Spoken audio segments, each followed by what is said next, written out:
Hello there, and welcome back to my video series on building a Victorian dollhouse at 1/12 scale. This thing, whew, really took it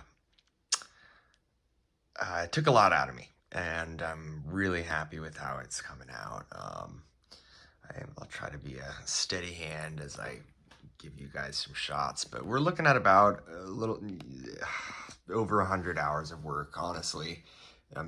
Be lying if I said it was less. The shingles alone took a good portion.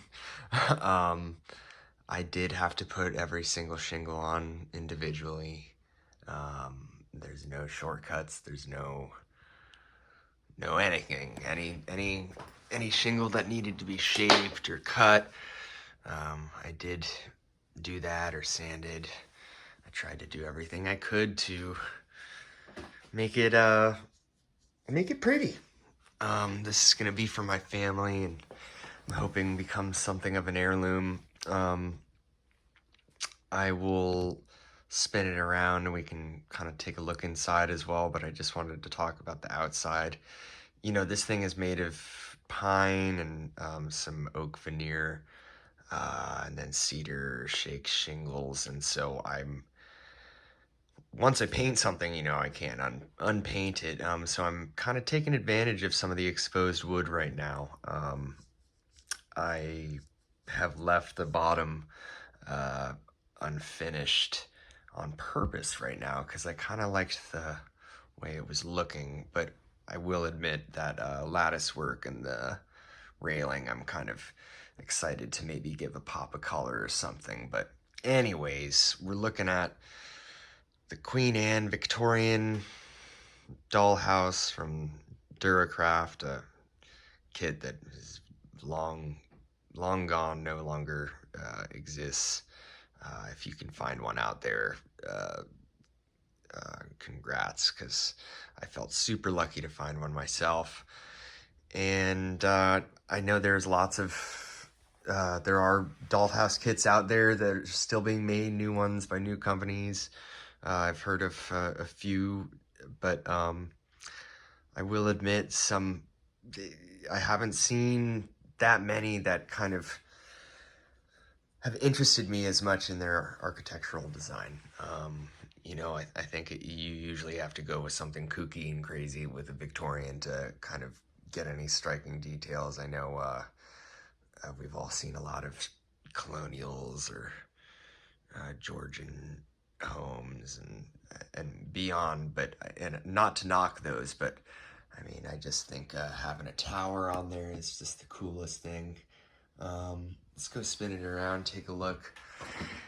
You can see I've painted the risers. A lot of this painting happened today. Painted the railings. I've left the front doors and the porch doors unfinished. Just because that's another thing that once I paint it, I can't unpaint it, and I really like the look of the unfinished doors. Looking at the stairwell and my Dremel work up there to keep a nice smooth circular shape to the roof so you can look in. I was kind of happy with how that turned out as well.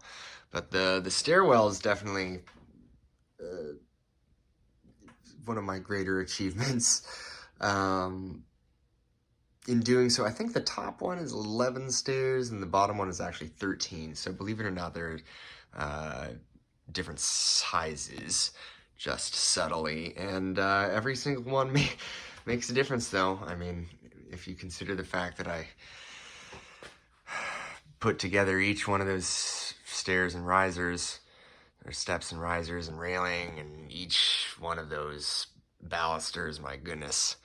But I'm happy. I'm really happy with it, and I wanted to release a little video now that the assembly is finished, and most of this is just design, paint work. I did most of the paint, as you can see. but now it's about time to start doing the inside and having fun there. I mean, now the fun really begins, right?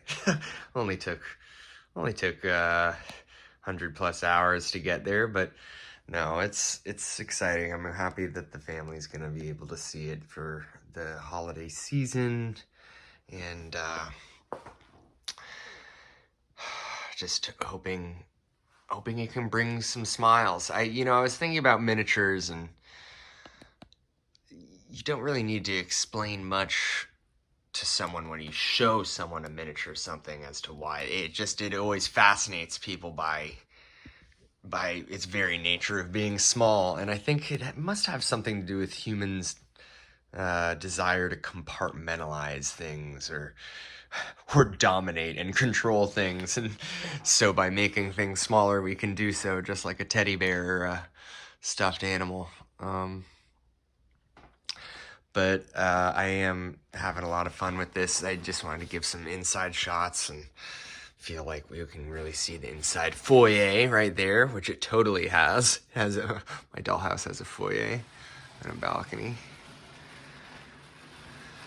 I like these gambrels. And these, so I went for the deep purple tone for the gumdrop finishes, for kind of I might end up calling this the gumdrop house, but last minute, I was originally going to paint them red, and you guys can tell me if I made a mistake or not, but I had this whole lavender purple theme going, and I'm still going to pop some reds in places to kind of bring out the stained glass. I didn't want to overdo it, but I was thinking, you know what? Maybe I should just do the purple. Maybe I should just do a deeper purple to pick up on those little ornaments on the windows there. And honestly, the moldings that are up there, I hope those don't get too lost. I know some of it is just the lighting in here, but it was a concern of mine that I was going to lose you wouldn't necessarily notice the moldings up in there, but I think after doing the gumdrops and railing work, I think it kind of works. But anyways, you guys can let me know if I messed up and committed crimes here. I am gonna let y'all go, but I just wanted to share a little of what's been keeping me up at night, or at least during the day, that's for sure. Give you another little side shot. I've yet to decide what to do with the tower base. That is definitely a fun spot where I could do some stripe work. But anyways, until the next time, let me know. I hope you guys have enjoyed my Dura Craft Victorian Queen Anne dollhouse.